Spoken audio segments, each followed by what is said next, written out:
오늘 3부 예배를 드리는 중에 말씀을 통하여 또 성찬 예식을 통하여 큰 은혜 받으시기를 주 예수님의 이름으로 축복합니다. 아멘. 복음 성가 가운데에 이런 가사가 있습니다. 고단한 인생길 힘겨운 오늘도 예수 내 마음 아시네. 누구나 예외 없이 걸어가는 인생길은 고단합니다. 그래서 고단한 인생길을 걸어가고 있습니다. 하루하루 힘겹게 살아가고 있습니다. 허덕이는 인생입니다. 힘든 거, 아픈 거, 피곤한 거 주님 다 아십니다. 그 마음을 예수님이 다 아신다. 예수 내 마음 아시네. 예수님 저 힘든 거 아시지요? 예수님 고달픈 것 아시지요? 어려운 것 아시지요? 예수님 모든 것 다 아시고 내 마음 알아주시는 분이십니다. 그런데 이 복음 성가에 복음 중에 복음은 무엇입니까? 주님이 그래 네 힘든 거 안다 위로해 주는 차원이 아니라 예수님 늘 함께 하신다는 것. 임마누엘 하나님 우리와 함께 하신다는 것, 이것이 복음입니다. 고달픈 인생길 내 혼자 걸어가면 정말 힘들지만 주님이 나와 함께 하시기 때문에 고달픈 인생길이지만 걸어갈 만한 인생길입니다. 주님 손에 붙들려서 하루하루 살아가는 저와 여러분의 믿음이 되기를 주 예수님의 이름으로 축복합니다. 아멘. 우리 인생에게 놀라운 이름이 주어져 있는데 마태복음 1장 23절을 한번 보기를 바랍니다. 마태복음 1장 23절 띄워주시기 바랍니다. 같이 읽겠습니다. 시작. 보라 처녀가 잉태하여 아들을 낳을 것이요 그의 이름은 임마누엘이라 하리라 하셨으니 이를 번역한즉 하나님 우리와 함께 계시다 함이라. 보시면 처녀가 잉태하여 아들을 낳는다. 여인의 후손으로 오는 자가 있다는 것입니다. 모든 사람은 다 남자의 후손이기 때문에 아담의 원죄를 갖고 태어나지만 딱 한 존재 여인의 후손으로 동정녀 마리아에게서 탄생하시게 되는 그분, 처녀가 잉태하여 아들을 낳게 되는데 이 여인의 후손으로 오는 그 메시아의 이름, 기름 부음 받은 자의 이름은 두 가지입니다. 하나는 예수라는 이름입니다. 예수는 구원자라는 뜻입니다. 죄 많은 인생들 구원해 주실 자는 예수님밖에 없습니다.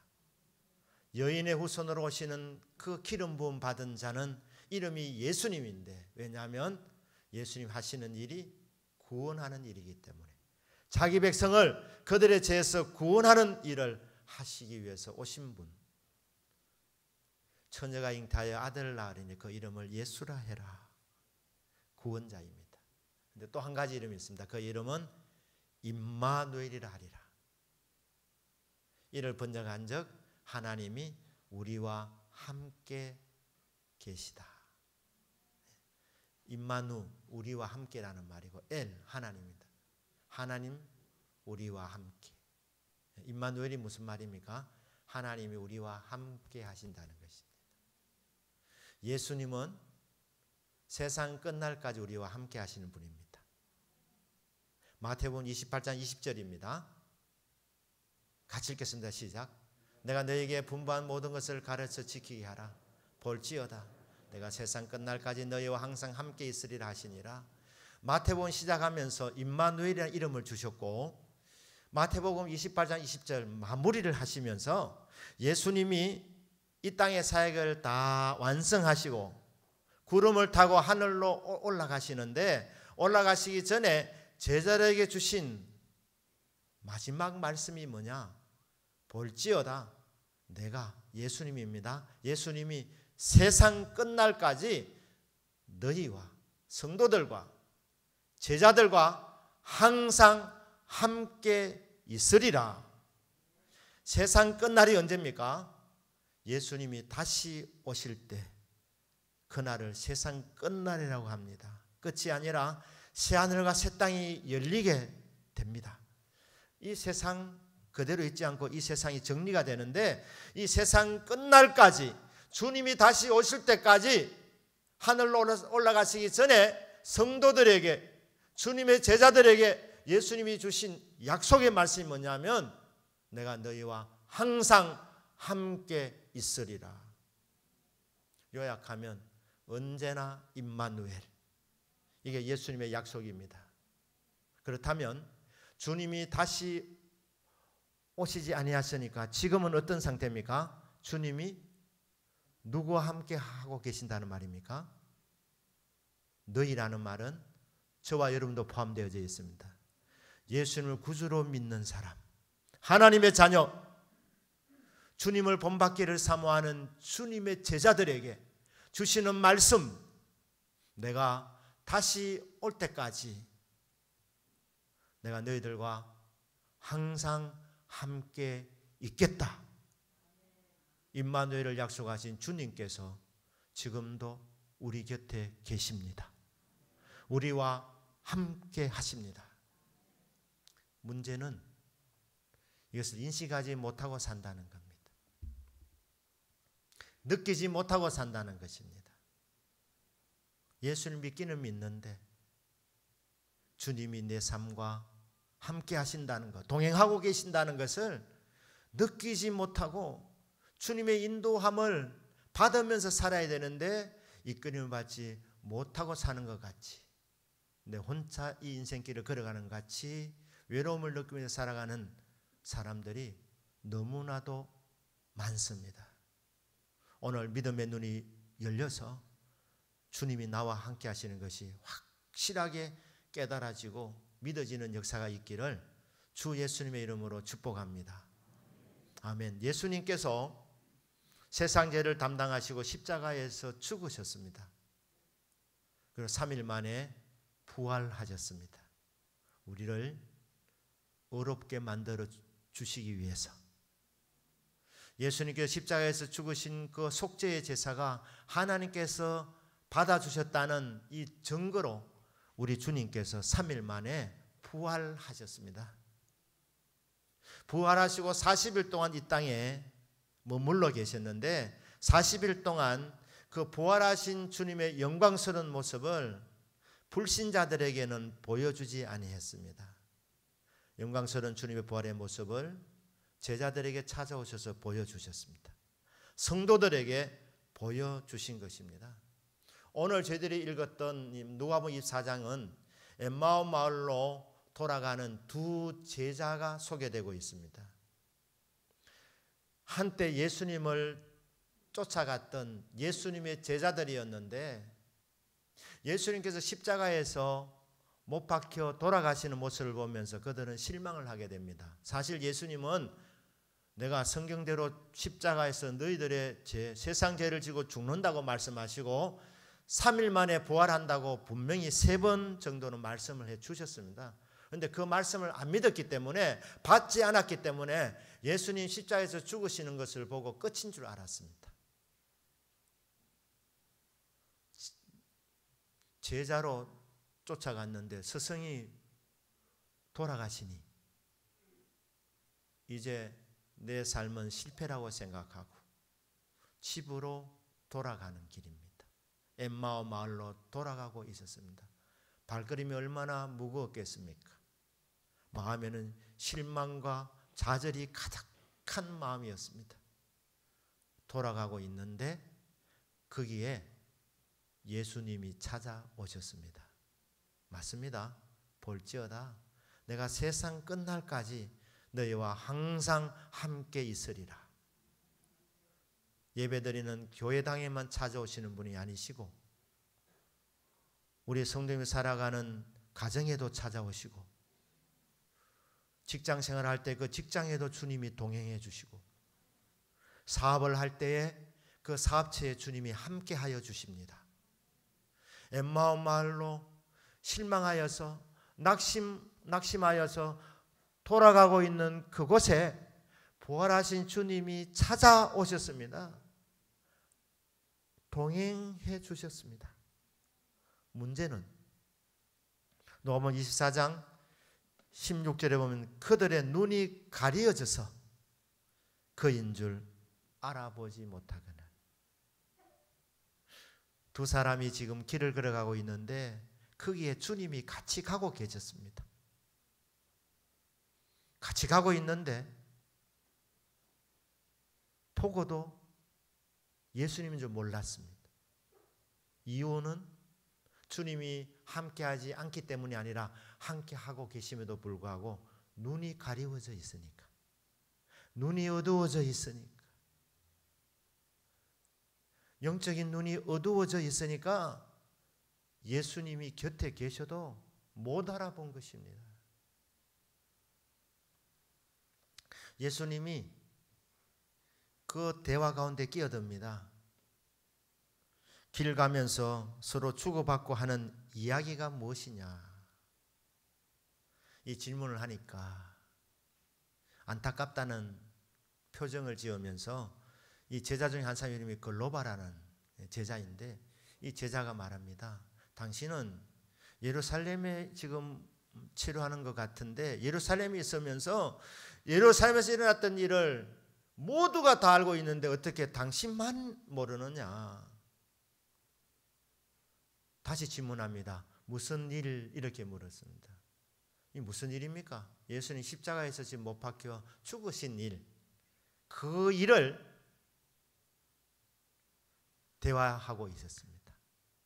뿐만 아니라 우리는 실패했다. 우리는 주님 따라가는데 주님이 돌아가셨으니 우리는 이제 누구를 따라가야 되느냐, 누구를 쫓아야 되느냐. 우리는 예수님이 이스라엘을 회복시켜 줄 자로, 구원할 자로 우리가 기대가 가득 찼었다. 그런데 허무하게 예수님 십자가에서 죽음으로 끝났었다. 그래서 우리는 제자의 사역을 이제 실패로 규정하고 접고 집으로 지금 돌아가고 있는 길이다, 낙향하고 있는 길이다, 이렇게 말하는 겁니다.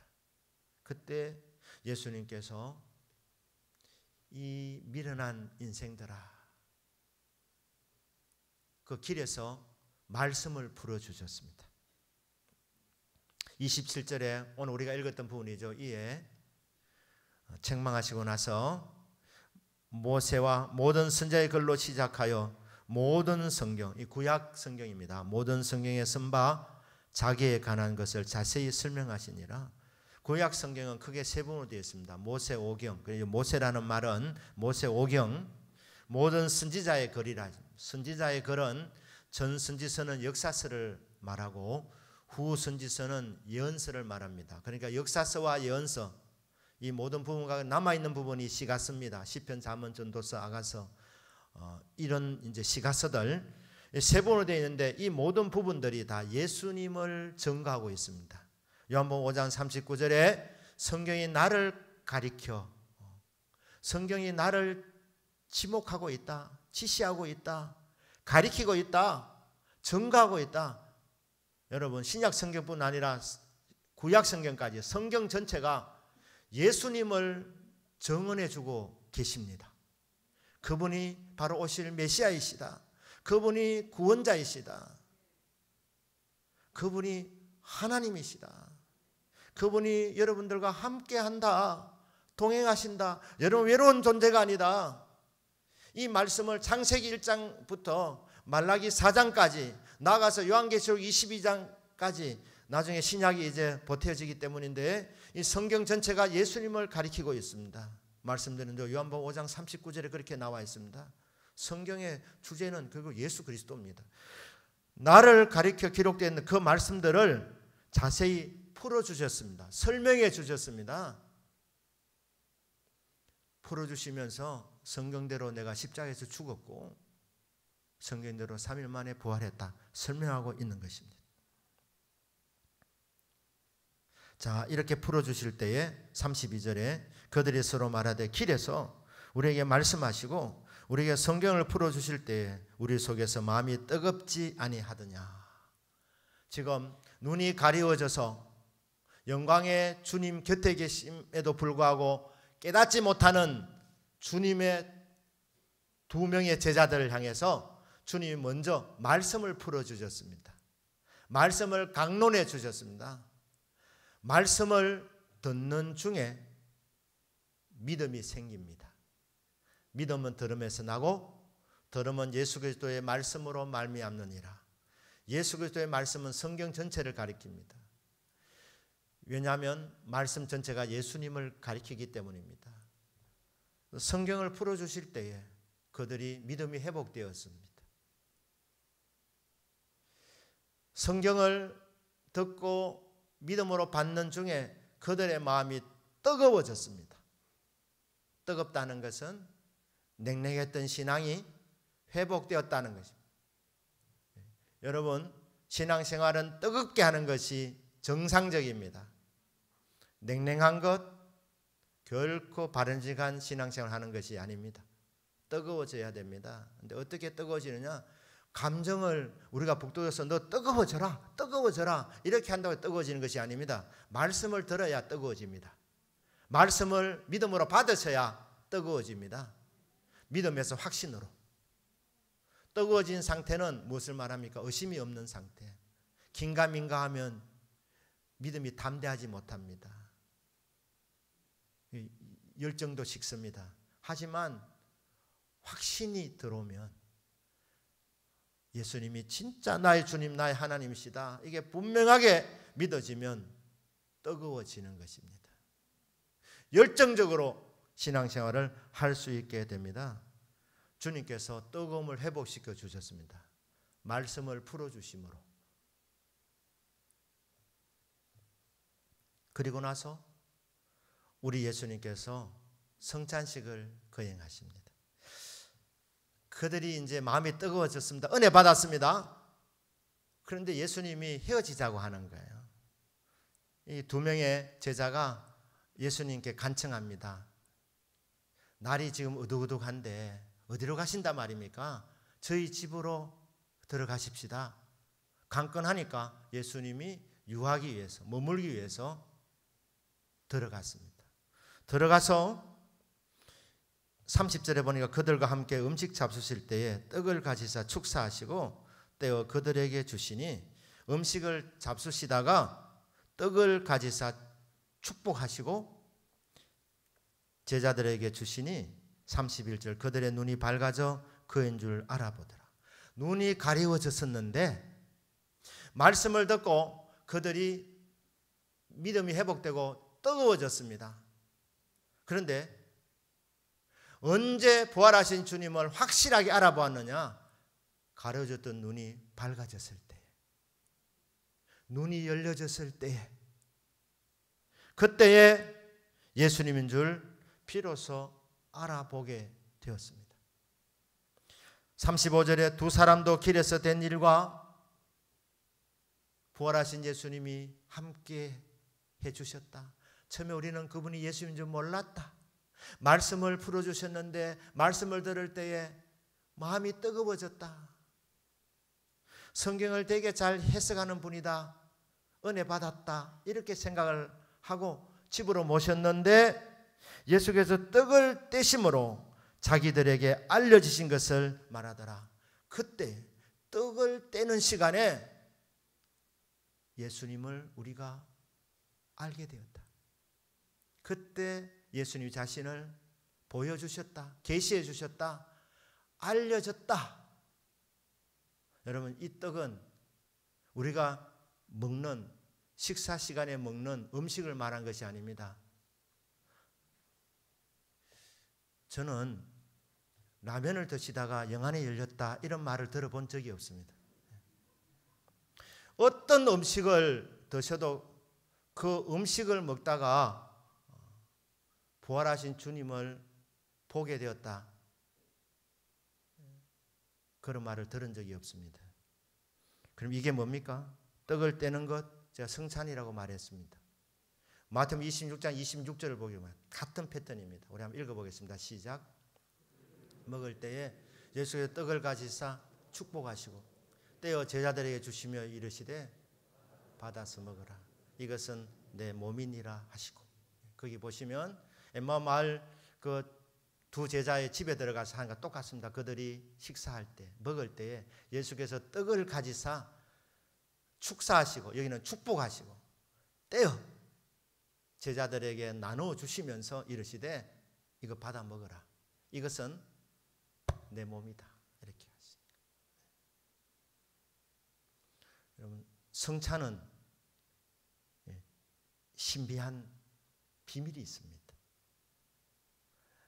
여러분, 성찬을 믿음으로 잘 참여하게 되면 여러분 믿음이 정말 깊은 체험을 하게 됩니다. 무슨 체험이죠? 눈이 열려서 부활하신 주님이 나와 함께 하신다는 것이 보여지는 시간입니다. 깨달아지는 시간입니다. 정말 이게 복된 소식 아니겠습니까? 인생길 내 혼자가 아니라는 것. 네 혼자 힘들게 살지 마라. 힘겹게 살아가지 마라. 주님이 너와 함께 하신다. 부활하신 주님이시다. 사망 권세를 깨뜨리시고 마귀를 이기시고 모든 것을 이겨놓으신 부활의 주님께서 네 인생에 함께 한다. 임마누엘, 그분 이름 그대로 함께 해주신다. 그 함께 하시는 주님을 믿음으로 인정하고 주님 손에 붙들려서 살아가는 인생, 그 인생이 복이 있는 인생입니다. 왜냐하면 주님께서 함께하는 인생이기 때문입니다. 오늘 믿음으로 성찬에 참여하시면서 여러분이 믿음이 회복되는 차원을 넘어서 주님이 나와 함께 하시는 것을 90%도 아니고 99%도 아니고 100% 믿어지고 100% 느껴지고 실제적으로 주님과 동행하는 삶을 살아가게 되기를 주 예수님의 이름으로 축복합니다. 얼마나 멋진 인생입니까? 하루하루 순간순간 주님과 데이트하는 시간이니까, 주님과 교제하는 하루하루이니까, 주님과 동행하는 이 행복을 누구에게 주시느냐? 성도에게 다 주십니다. 그런데 많은 성도들 중에 그 가운데 이것을 실감하지 못하는 사람도 있습니다. 하나님 자녀임에도 불구하고 여전히 혼자가 되어서 자기 혼자 힘들게 이 험한 세상을 헤쳐나가는 인생들이 있다 이 말입니다. 주님이 곁에 계시면서 손을 내밀어 주시는데 여러분 그 손을 믿음으로 잡는 은혜가 있기를 바랍니다. 오늘 이 성찬식을 통하여서 여러분 믿음의 눈이 열려서 십자가에서 죽으시고 부활하셔서 나를 구원해 주셨습니다. 그 구원의 주님께서 내 인생 동행해 주심을 저는 믿습니다. 주여 내 손 잡고 저를 이끌어 주시옵소서. 저와 여러분 믿음이 되기를 바랍니다. 이사야 41장 10절입니다. 우리 한번 같이 읽겠습니다. 시작. 두려워하지 마라. 내가 너와 함께함이라. 놀라지 마라. 나는 내 하나님이 됨이라. 내가 너를 굳세게 하리라. 참으로 너를 도와주리라. 참으로 나의 오른손으로 너를 붙들리라. 이 말씀 보시면 두려워하지 마라 명령입니다. 이어서 내가 너와 함께함이라. 두려워하지 않을 이유를 제시하고 있습니다. 내가 너와 함께함이라. 원래 원문에는 내가 너와 함께하기 때문이다 이래 되어 있어요. 그런데 이것을 간략하게 추가한 것은 좋습니다. 함이라 속에는 함께하기 때문이라는 의미도 조금은 담겨져 있습니다. 그렇지만 원문을 살려서 더 강하게, 더 강력하게 내가 너와 함께하기 때문이다 이렇게 번역했으면 더 좋지 않았겠나 싶습니다. 두려워하지 않을 이유. 세상은 두려워할 일이 진짜 많습니다. 험한 세상입니다. 놀랄 일도 많습니다. 그러나 놀라지 않을 이유가 있습니다. 왜냐하면 내가 너와 함께함이라. Do not fear, because for I am with you. 내가 너와 함께 하기 때문에 너는 두려워할 필요가 없다. 놀라지 마라. 나는 너의 하나님이기 때문이다.